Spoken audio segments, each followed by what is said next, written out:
मैंने और मेरे दोस्त विक्रम ने भानगढ़ की कई कहानियां सुनी थी और लोगों के मुताबिक भानगढ़ इंडिया की सबसे डरावनी जगह है। वहाँ सूरज ढलने के बाद अंदर जाना कानूनन मना है। कहते हैं इस किले में राजकुमारी रत्नावती रहती थी, जिसकी खूबसूरती की चर्चा दूर दूर तक की जाती थी।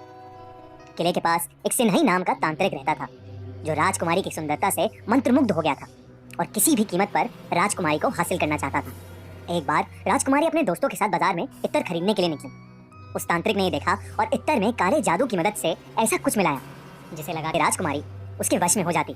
किसी नगरवासी को इसकी भनक लग गई और उसने राजकुमारी को जाके ये सब बता दिया। ये सुन के राजकुमारी ने वो इत्र की बोतल महल के बाहर फेंक दी और वो चट्टान पर जा गिरी। काले जादू के कारण वो चट्टान उस तांत्रिक की ओर आकर्षित हुई और उसे कुचल डाला। अपनी आखिरी सांसें लेते हुए उसने पूरे भानगढ़ को एक श्राप दिया।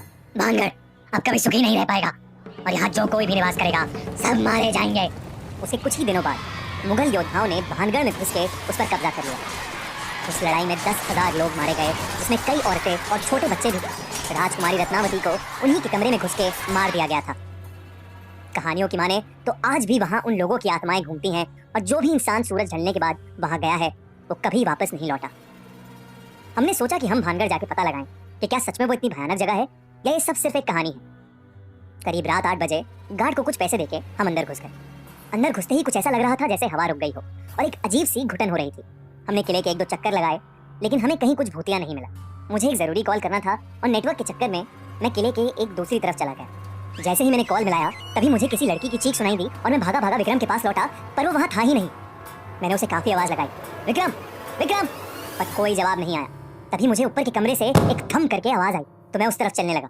जैसे ही मैं सीढ़ियां चढ़ रहा था वैसे ही मुझे पायल की छन छन सुनाई दी और मुझे लगा कि मेरी बगल से कोई लड़की भागी। अब मुझे काफी ज्यादा डर लगने लगा था। मैं फिर चिल्लाया, विक्रम विक्रम। मैं महल का हर एक कमरा देख रहा था। तभी मुझे एक कमरे की खिड़की की तरफ विक्रम खड़ा दिखा और मेरी जान में थोड़ी सी जान आई। विक्रम कहाँ था यार तू? जल्दी चल यहाँ से, गलत आ गए हम यार, प्लीज चल यहाँ से, चल जल्दी से। विक्रम ने कोई जवाब नहीं दिया। मैंने जैसे ही उसका हाथ पकड़ा वैसे ही पीछे के दरवाजे से मुझे विक्रम की आवाज सुनाई दी। जब मैंने देखा कि विक्रम तो अभी दरवाजे से आया है और मैंने जिसका हाथ पकड़ा है वो कोई और है, तो मेरी बुरी तरह हालत खराब हो गई। जैसे ही मैंने उसका हाथ छोड़ा उसने मुझे मुड़ के देखा। उसे देख के मैं कांपने लगा और पीछे गिर पड़ा। विक्रम ने मुझे उठाया और हम दोनों भागे भागे वहां से निकले। मैंने उसे बताया कि मेरे साथ क्या क्या हुआ और विक्रम ने बोला कि उसे भी महल में किसी लाल साड़ी वाली औरत का भूत देखा।